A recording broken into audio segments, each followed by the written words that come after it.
প্রিয় শিক্ষার্থীবৃন্দ, আসসালামু আলাইকুম ওয়া রাহমাতুল্লাহি ওয়া বারাকাতুহু। আমি মোহাম্মদ সুমন রাহা।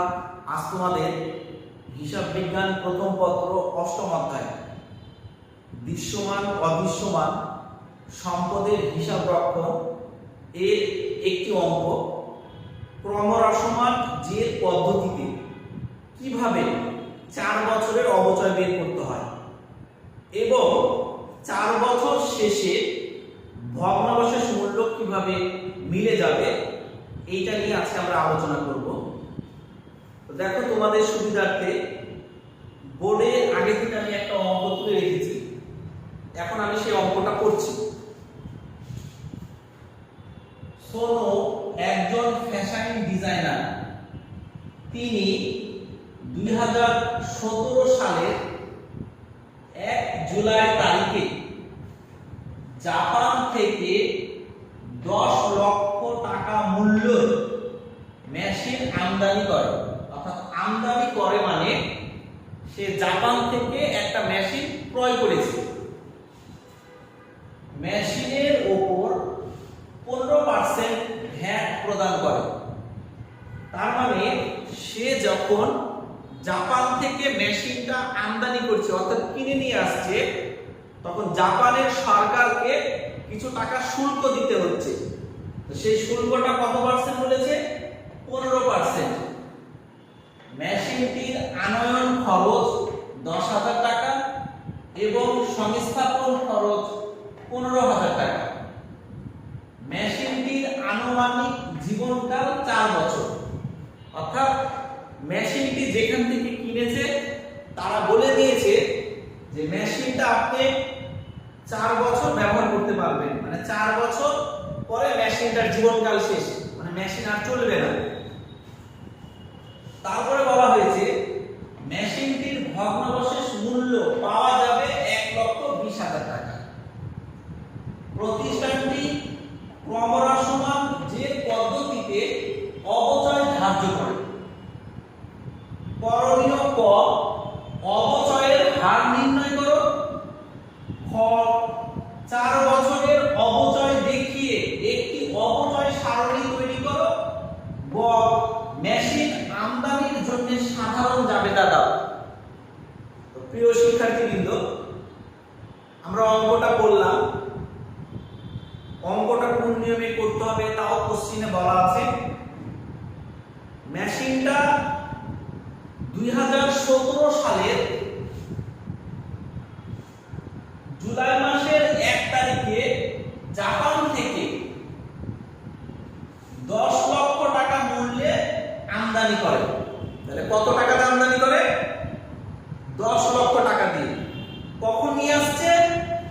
2017 সালে জুলাই মাসের 1 তারিখে। প্রশ্নটা বুঝো, এখানে কিন্তু লেখা নাই জানুয়ারি মাসের 1 তারিখ, লেখা আছে জুলাই মাসের 1 তারিখ। তাহলে কত টাকা দিয়ে কিনেছে? 10 লক্ষ টাকা দিয়ে। মেশিনটি ওপর 15% ভ্যাট প্রদান করা হয়।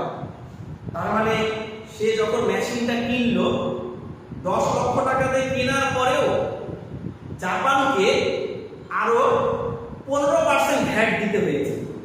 অর্থাৎ 10 লক্ষ টাকার উপরে 15% করলে 1,50,000 টাকা আসছে। অর্থাৎ মেশিন কিনলো 10 লাখ টাকায়, ভ্যাট দিল 1,50,000, অর্থাৎ 11,50,000। এছাড়াও মেশিনটির আনয়ন খরচ, মানে হয়তোবা তার কারখানাতে আনতে আরো খরচ হয়েছে 10,000 টাকা। তাহলে আনয়ন খরচ হলো 10,000। সংস্থাপন খরচ হয়েছে 15,000 টাকা। মেশিনটা তার কারখানাতে ফিটিং করতে লাগাতে খরচ হয়েছে আরো 15,000। মেশিনটির আনুমানিক জীবনকাল 4 বছর। অর্থাৎ যার কাছ থেকে কিনেছে সে বলেছে আপনার এই মেশিনটা নিঃসন্দেহে আপনি 4 বছর ব্যবহার করতে পারবেন। তাহলে 4 বছর পরে মেশিনটা নষ্ট হয়ে যাবে, মেশিনটা ব্যবহার করা যাবে না, চলবে না। তো বলছে মেশিনটির ভগ্নাবশেষ মূল্য পাওয়া যাবে 1,20,000 20,000 টাকা। তার মানে 4 বছর পরে মেশিনটা যদি বিক্রি করতে চায় তাহলে সে দাম পাবে 1,20,000 টাকা। আমরা জানি অঙ্ক করতে গেলে আমরা কোন নিয়মে করব? আমরা বলেছি কোশ্চেনে বলে দেওয়া থাকবে। দেখো এখানে কিন্তু বলে দিয়েছে কোন নিয়মের কথা বলেছে, ক্রমহ্রাসমান জের পদ্ধতি। আমরা অবচয় যেটা বের করব সেটা কোন নিয়মে, ক্রমহ্রাসমান জের পদ্ধতি। এখন করণীয় ক, অবচয়ের হার নির্ণয় করো। প্রিয় শিক্ষার্থীবৃন্দ, আমরা আগের ক্লাসগুলোতে বলে দিয়েছি কিভাবে অবচয়ের হার বের করতে হবে। তা আমরা জানি অবচয়ের হার দুই ভাবে বের করা হয়, কোশ্চেনে যে টাকাগুলো আছে সেই টাকার মাধ্যমে, আর না হলে সূত্রের মাধ্যমে। তা আমরা বলেছি সূত্র প্রয়োগ করব, কারণ সূত্রটা সোজা বেশি। তাহলে ক, অবচয়ের হার, তাহলে কি 1 আয়ুষ্কাল গুণ 100 গুণ 2। তাহলে 1 আয়ুষ্কাল 4। এখানে বলে দিয়েছে জীবনকাল কয় বছর, 4 বছর, গুণ 100 গুণ 2। এখন আমরা যদি কাটাকাটি করি, দেখো এটার সাথে এটা কাটলে 2 দুগুণে 4, তাহলে 2, আর 2 এর সাথে 100 কাটলে হবে 50, 50 একে 50, অর্থাৎ এই হলো 50%। আমরা অবচয়ের হার পেয়ে গেলাম। কেউ যদি বুঝতে না পারো, যদি ক্যালকুলেটর নিবা, ক্যালকুলেটর নিয়ে 1/4, 1/4 গুণ দিবা 100 গুণ দিবা 2, দেখবা আমাদের বের হবে 50। কিন্তু মনে রাখবা 50 এর পরে পার্সেন্টেজ দিতে হবে। কোনো কিছুকে যদি 100 দ্বারা গুণ করা হয় তাহলে তারপরে অবশ্যই পার্সেন্টেজ দিতে হয়। এই কারণে তোমরা অবশ্যই পার্সেন্টেজটা দিবা। আমাদের কয়েক কাজ শেষ, আশা করছি তোমরা বুঝতে পেরেছো। এর আগেও কিভাবে অবচয়ের হার বের করতে হবে এটা নিয়ে আমরা আলোচনা করেছিলাম। এবার আমরা চলে যাব খ, 4 বছরের অবচয় দেখিয়ে একটি অবচয় সারণী তৈরি করো। তাহলে এখন আমরা যাই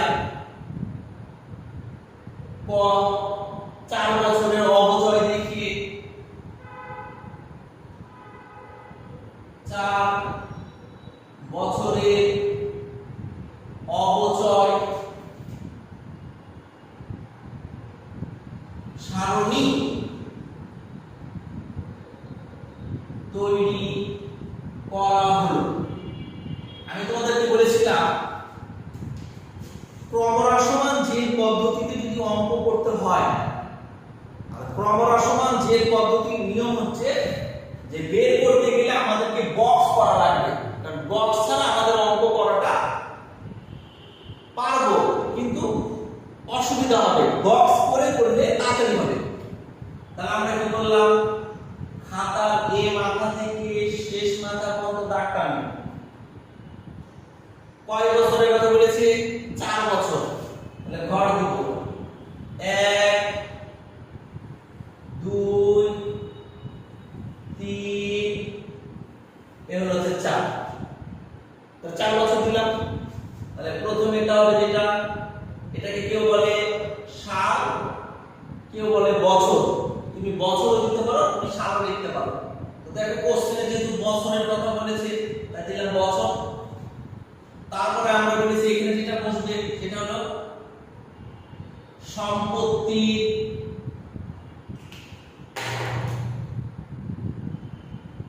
সম্পত্তির শুরুর মূল্য। তারপরে যেটা বসবে সেটা কি, অবচয়ের হার। তারপরে যেটা বসবে সেটা কি, অবচয়। তারপর যেটা বলবো সেটা কি, অবচয় সঞ্চিতি। তারপরে যেটা বসবে সেটা কি, সম্পত্তির শেষের মূল্য। তাহলে দেখো আমাদেরকে কোশ্চিনে যখনই বলবে ওরা যে অবচয় সারণী তৈরি করো, অবচয় তালিকা তৈরি করো, মনে রাখবা আমরা এইভাবে আগে ঘর কেটে নিব। যেহেতু 4 বছরের কথা বলেছে, 1টা 2টা 3টা 4টা, যদি 3 বছরের কথা বলতো তাহলে একটা ঘর কম হতো, যদি 5 বছরের কথা বলতো তাহলে আরেকটা ঘর বাড়তো।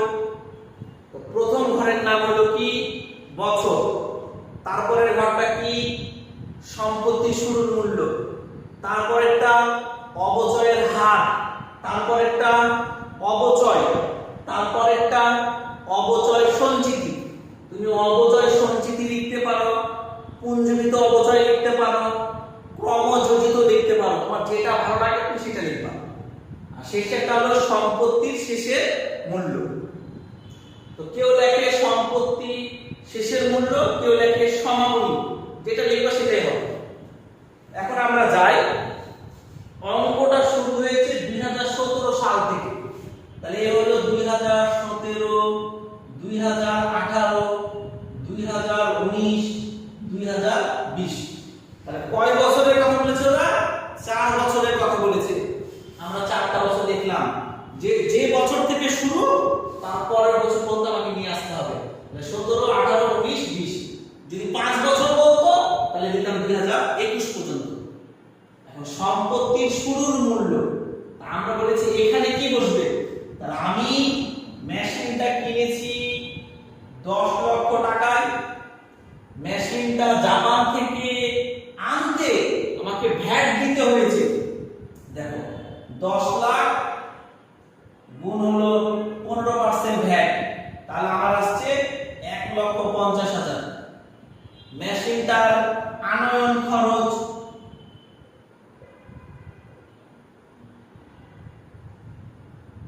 আনয়ন খরচ হচ্ছে 10,000, সংস্থাপন খরচ 15,000। তাহলে মেশিনটার পিছনে আমার টোটাল খরচ হয়েছে 11,75,000 টাকা। এই যে 11,75,000 টাকা, এই টাকাটাই এখানে বসবে 11,75,000। তোমরা বলবা যে এখানে কেন আমরা ভগ্নাংশের মূল্যটা বাদ দিলাম না? তোমরা জানো ভগ্নাংশের মূল্য বাদ দিতে হয় শুধু সরলরৈখিক বা স্থির কিস্তি পদ্ধতির অঙ্ক করার সময়। ক্রমহ্রাসমান যে পদ্ধতির বেলায় ভগ্নাংশের মূল্য বাদ দিতে হয় না। তাহলে এই সম্পত্তির এখানে যদি টাকা বসাবো, কিভাবে বসাবো? সম্পত্তি যে দামে কিনবো তার সাথে যত রকমের খরচ থাকবে, অর্থাৎ ভগ্নাবশেষ মূল্য বাদে যতগুলো থাকবে সবগুলোকে আমরা কি করব? যোগ করব। করলে আমরা সম্পত্তির মূল্যটা পেয়ে গেলাম 11,75,000। এবার দেখো অবচয়ের হার, আমাদেরকে এখানে অবচয়ের হার বসাতে হবে। তাহলে অবচয়ের হার যদি বসাতে যাই, আমরা ক্যালকুলেশন করে অবচয়ের হার বের করলাম কত পার্সেন্ট? 50%। তাহলে প্রত্যেক জায়গাতে 50, আমাকে প্রত্যেক বছর অবচয়ের হার বসাতে হবে কত পার্সেন্ট? 50%। এবার খেয়াল করো, আমরা যদি এই 11,75,000 টাকার উপরে 50% করি, 11,75,000 টাকার উপরে 50% করি, তাহলে কত টাকা আসছে আমরা একটু দেখি। 11,50,000 গুণ 11,75,000 গুণ 50%, তাহলে আমাদের আসছে 5,87,500 টাকা। অর্থাৎ 11,75,000 টাকার উপরে 50% করলে আসছে 5,87,500 টাকা। কিন্তু মনে রাখবা এখানে আমি 5,87,500 টাকা বসাতে পারবো না। এখন তুমি বলবা কেন বসাতে পারবেন না? কারণ আমি যখন কোনো টাকার উপরে পার্সেন্টেজ করব, যখনই তুমি কোনো টাকার উপরে পার্সেন্টেজ করবা, যে টাকা বের হবে এই বললাম তুমি যখন কোনো টাকার উপরে পার্সেন্টেজ করবা, পার্সেন্টেজ করলে যে টাকাটা বের হবে এই টাকাটা হবে 1 বছরের। আমরা এখানে 1 বছরের বসাতে পারবো না। কেন পারবো না? আমি 2017 সালে জুলাই মাসের কয় তারিখে নিয়েছি? 1 তারিখ। তাহলে জুলাই মাসের যদি 1 তারিখে হয় তাহলে আমরা জানি এই অধ্যায়ের যতগুলো অঙ্ক করেছি অবচয় হয় ডিসেম্বরের 31। তাহলে দেখো জুলাই মাস, তাহলে July, August, September, October, November, December, কয় মাস হচ্ছে? তাহলে 6 মাস। তাহলে জুলাই মাসের 1 তারিখ থেকে ডিসেম্বর পর্যন্ত হচ্ছে 6 মাস। তাহলে এখন আমাকে অবচয় বের করতে হবে 6 মাসে। তাহলে আমরা কি করব? এই টাকাটাকে অর্থাৎ 5,87,500 টাকাকে 12 দ্বারা ভাগ করব। তাহলে আমার হয়ে যাবে 1 মাস। আমাকে দিতে হবে কয় মাসে? 6 মাসে। তাহলে আমি 6 দ্বারা গুণ করব। তাহলে এখন আমরা যাই, টাকা আসছে 2,93,750। তার মানে আমার এই অবচয়ের এখানে টাকা বসাতে হবে 2,93,750। আশা করছি তোমরা বুঝতে পেরেছো। এবার আমরা অবচয় সঞ্চিতি, এই ঘরটার কাজ আমরা এখন করব না। অবচয় সঞ্চিতি করব সবার শেষে, এখন আমাদের প্রয়োজন নাই। তাহলে সম্পত্তির শেষের মূল্য, তাহলে আমরা জানি যে সম্পত্তির শুরুর মূল্য থেকে বাদ দিতে হবে কি? অবচয়। তাহলে সম্পত্তির শুরুর মূল্য দেখো, টাকা হলো 11,75,000 বিয়োগ 2,93,750। তাহলে আমাদের আসছে 8,81,250। তাহলে আমরা বসিয়ে ফেললাম এখানে 8,81,250।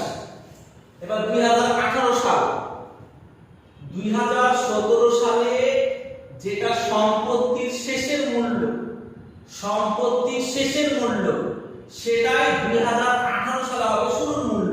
অর্থাৎ এ হলো 8,81,250। তাহলে আমরা পেয়ে গেলাম। এখন এই 8,81,250 এর উপরে আমরা 50% করব। তাহলে এখন আমরা যাই, গুণ 50%, তাহলে আসছে 4,40,625। আমি আবারও বলছি 8 লাখ, মানে 2017 সালে যেটা শেষ সেটাই তার পরবর্তী বছর 2018 সালে হলো শুরু। তাহলে এই টাকার উপরে 50% করলে বের হচ্ছে 4,40,625। এখন এই টাকা থেকে এই টাকাটা বাদ দিতে হবে। তাহলে এটা থেকে এটা যদি বাদ দিই 4,40,625। তোমরা ভাববা অবচয় সঞ্চিতিটা আমি এখন করছি না কেন? এটা আমরা পরে করব এবং এর ফলাফলটা ভালো পাবো, আমাদের বুঝতে সুবিধা হবে। আমরা এখন এটা করব না। তাহলে এই 2018 সালের শুরুর মূল্য থেকে অবচয় বাদ দিলে পাবো সম্পত্তির শেষের মূল্য 4,40,625। 2019 সালে, 18 সালে যেটা শেষ, 19 সালে সেটা শুরু। তাহলে 4,40,625, এই 4,40,625 এর উপরে যদি আমরা 50% করি তাহলে আমাদের আসছে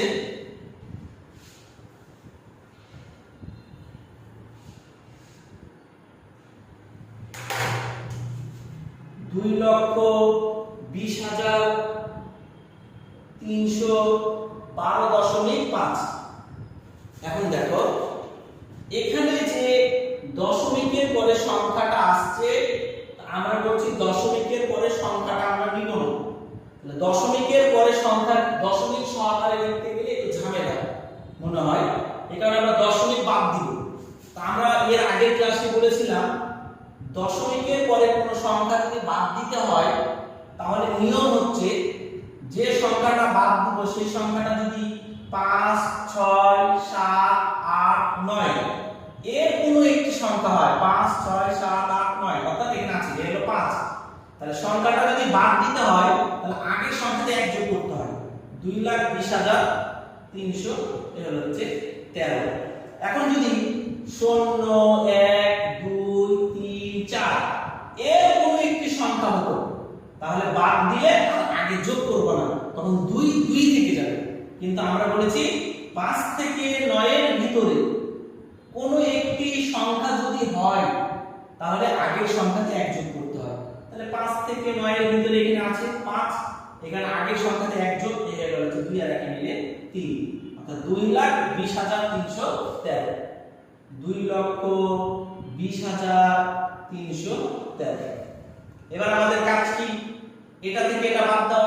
তাহলে এটা থেকে এটা যদি আমরা বাদ দিই তাহলে 2,20,312, তাহলে আমরা পেয়ে গেলাম 2,20,312।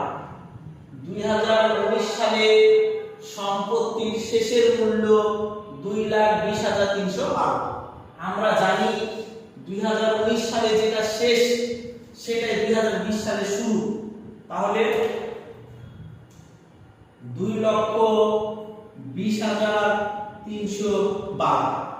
এখন বলো এই টাকার উপরে আমরা পার্সেন্টেজ করব, তাহলে আমরা যদি পার্সেন্টেজ করি এই টাকার উপরে 2,20,312 গুণ 50%, তাহলে আমাদের আসছে কত? দেখো আমাদের আসছে 1,10,156। তোমরা ভাবছো আমি এখানে না লিখে এখানে কেন লিখলাম, আসলে এই টাকাটা এখানে বসবে না। মজা তো এবারে দেখো, ধরে নাও এইটা আমাদের এখানে আছে, তাহলে এখন আমরা যদি এই টাকা থেকে এই টাকাটা বাদ দিই, আচ্ছা এখানে লিখি 1,10,156, তাহলে এই টাকা থেকে এই টাকা যদি বাদ দিই তাহলে আমাদের 1,10,156 টাকা আসছে। তাহলে সম্পত্তির শুরুটা হয়েছিল 2017 সালে আর শেষ হলো 2020 সালে। 2020 সালে সম্পত্তির মূল্য হলো 1,10,156। মজা এখানে ওরা কি বলেছিল যে মেশিনটির আনুমানিক জীবনকাল 4 বছর। 4 বছর মেশিনটা ব্যবহার করার পর মেশিনটির ভগ্নাবশেষ মূল্য পাওয়া যাবে 1,20,000 টাকা। তাহলে বলো তো মেশিনটা 4 বছর ব্যবহার করেছি, মেশিনটার অবচয় হয়ে 4 বছর পরে মেশিনের দাম দাঁড়াচ্ছে 1,10,156। কিন্তু ওরা আমাকে বলেছে কি যে দাম পেতে হবে কত? 1,20,000, অর্থাৎ 1,10,156 হবে না। এখন যদি এখানে 4 বছর এখানে যদি 1 লক্ষ ভগ্নাবশেষ মূল্য 1,20,000 না দেওয়া থাকতো, যদি কম থাকতো, অর্থাৎ এখানে 1,20,000 না হয়ে তাহলে দেখা যাচ্ছে 1 লক্ষ টাকা দেওয়া আছে ভগ্নাবশেষ মূল্য, তাহলে আমাদের এখানে 1,10,156 টাকায় বসবে।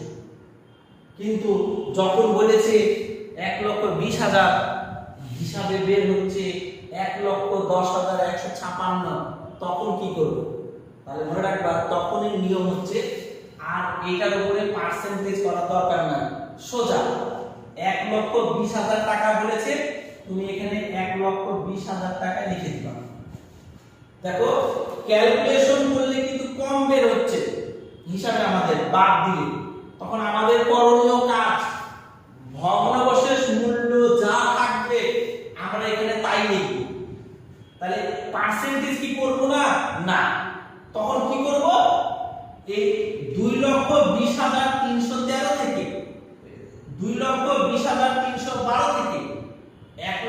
20,000 বাদ দিব, বাদ দিলে 1,03,12 টাকা আমাদের বের হচ্ছে। আমরা সেই টাকাটা রেখে দিব। আমি আবারও তোমাদেরকে রিপিট করছি, বুঝো।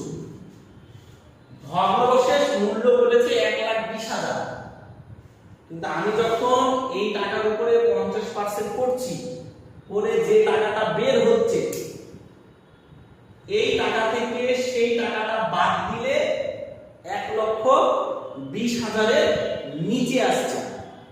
যদি 1,20,000 এর নিচে চলে আসে তাহলে আমরা শেষ বছরে কখনো সেই টাকাটা লিখতে পারবো না। ভগ্নাংশের মূল্য যা বলবে শেষ বছরে আমাকে তাই লিখতে হবে, 1,20,000। কিন্তু যদি আমাদের এমনটা হতো যে ভগ্নাংশের মূল্য দেওয়া আছে 1 লাখ, তাহলে আমাদের যা ক্যালকুলেশন করে বের হবে তাই লিখব। কিন্তু যখন হিসাবে ভগ্নাংশের মূল্যের থেকে কম হবে আমরা কম লিখব না, ভগ্নাংশের মূল্য যা থাকবে আমরা এখানে তাই লিখব। তাহলে কি এবার আমরা তাহলে এখানে টাকাটা কিভাবে বের করব? আমরা পার্সেন্টেজ করব না, তাহলে এই 2,20,312 থেকে 1,20,000 টাকা আমরা বাদ দিব, বাদ দিলে যেটাই বের হবে সেটাই এখানে লিখে দেব, 1,03,12। তাহলে তোমরা বুঝতে পেরেছো আশা করছি। দেখো আমি আরেকবার দেখাচ্ছি তোমাদেরকে। এই 2,20,312 এর উপরে 50% যদি আমরা করি, করলে আমাদের টাকা আসছে 1,10,156। এই টাকা থেকে এই টাকাটা বাদ দিলে 1,10,156। আমার তো ভগ্নাংশের মূল্য বলেছে কত? 1,20,000। তাহলে আমার এটা থেকে এটা বাদ দিলে ভগ্নাংশের মূল্য হচ্ছে কত? 1,10,156। তার মানে আমাদের এটা লেখা যাবে না। যদি 1,20,000 এর উপরে হতো তাহলে আমরা বসাতাম, আর যখনই কমে যাবে তখন নিয়ম হচ্ছে কোশ্চেনে যা ভগ্নাংশের মূল্য থাকবে সেটাই আমরা এখানে লিখব, আমরা আর পার্সেন্টেজ করব না।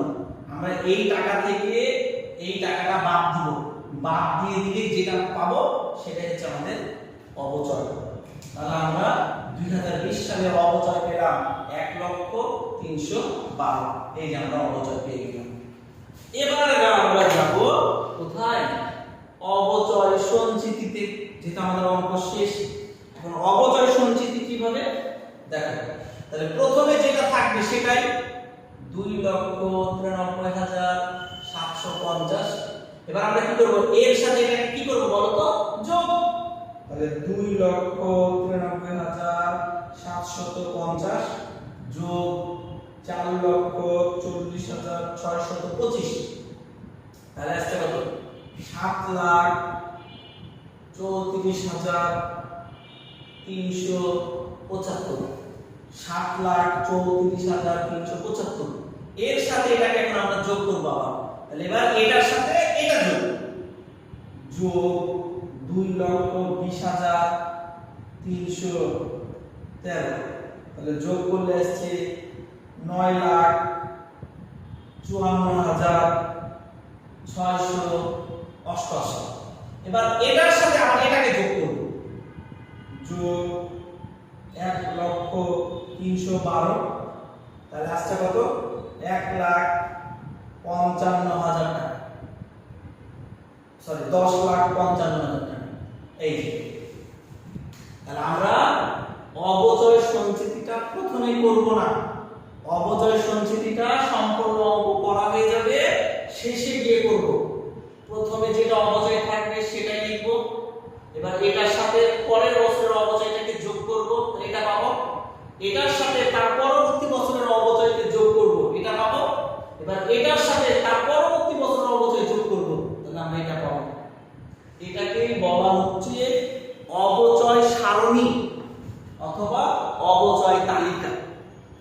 ক্রমরসমান যে পদ্ধতিতে তোমাদেরকে যদি অবচয় বের করতে বলে, প্রিয় শিক্ষার্থীবৃন্দ, তোমরা অবশ্যই এভাবে ঘর কেটে করবা, তোমাদের তাড়াতাড়ি হবে। এবং ভগ্নাংশের মূল্যটা এটা আশা করছি তোমরা বুঝতে পেরেছো। এবার আমরা চলে যাই গ, মেশিন আমদানির জন্য সাধারণ জাবেদা দাও। মেশিন আমদানির জন্য সাধারণ জাবেদা আমরা শিখে আসছি যে এই অধ্যায়ে যদি জাবেদা করতে হয় তাহলে জাবেদা 1 বছরের জন্য কয়টা? 3টা। একটা হলো মেশিনের আর 2টা হলো অবচয়ের। অর্থাৎ 1 বছরে আমরা 3টা জাবেদা করব। তাহলে 2 বছরে করব কয়টা? 6টা। 3 বছরে 9টা। 4 বছরে 12টা। ওই প্রথমে 3টা করে। কিন্তু বিষয় হলো আমরা জাবেদা করব কয় বছরে, এখানে কিন্তু কোনো কিছু বলেনি। তো নিয়ম হচ্ছে জাবেদা সম্পর্কে যদি কোনো কিছু বলে দেওয়া না থাকে তাহলে জাবেদা 1 বছরে করতে হয়।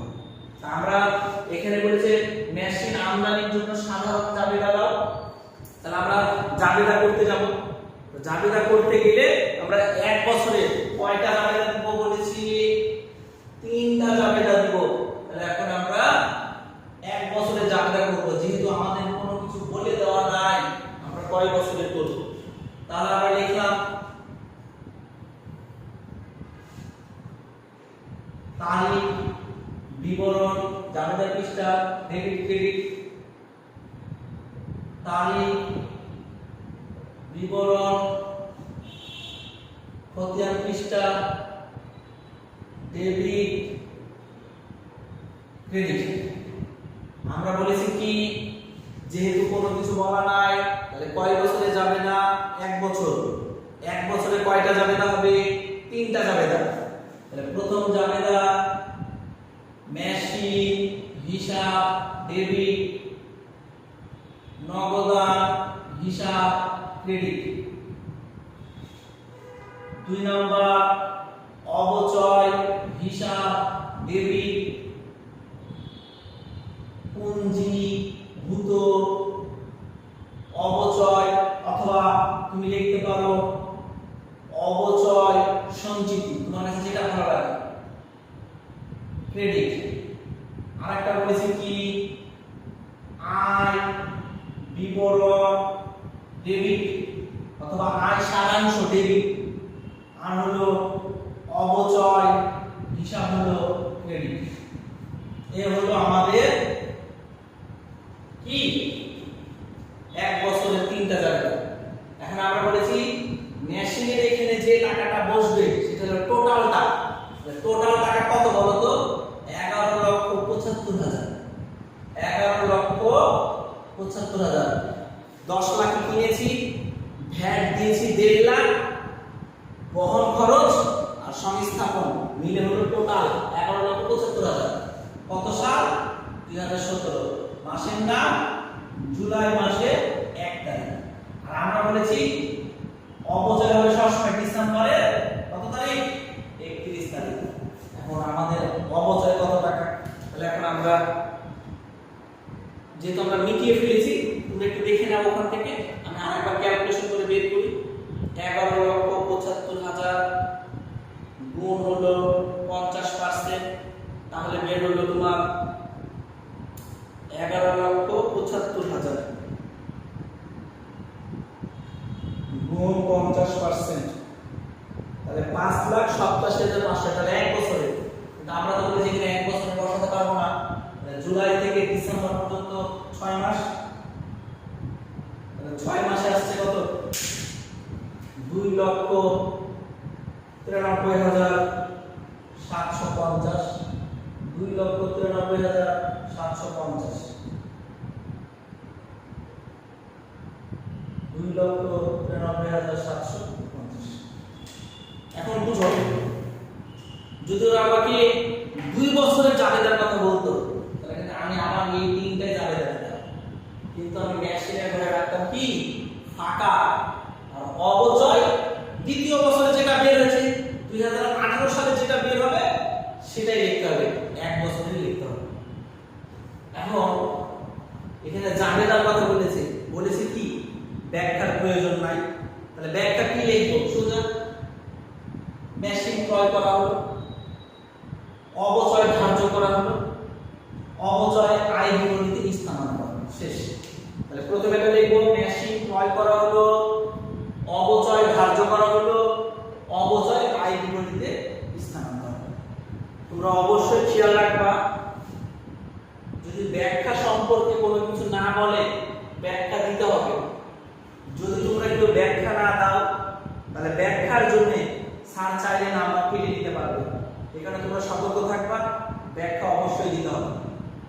প্রিয় শিক্ষার্থীবৃন্দ, আজকে আমরা ক্রমহ্রস্ব সমান যে পদ্ধতিতে কিভাবে 4 বছরের অবচয় সারণী করতে হয় সেটা নিয়ে আলোচনা করলাম। আশা করি ইনশাআল্লাহ তোমরা বুঝতে পেরেছো। তোমরা যদি বুঝতে কোনো সমস্যা হয় বা অসুবিধা হয় আমাকে অবশ্যই তোমরা কমেন্ট করে জানাবা। ইনশাআল্লাহ তোমাদের আমি সেই সমস্যাটা সমাধান করে দেওয়ার চেষ্টা করব। তো শিক্ষার্থীবৃন্দ, আজ এই পর্যন্তই। আসসালামু আলাইকুম ওয়া রাহমাতুল্লাহি ওয়া বারাকাতুহু।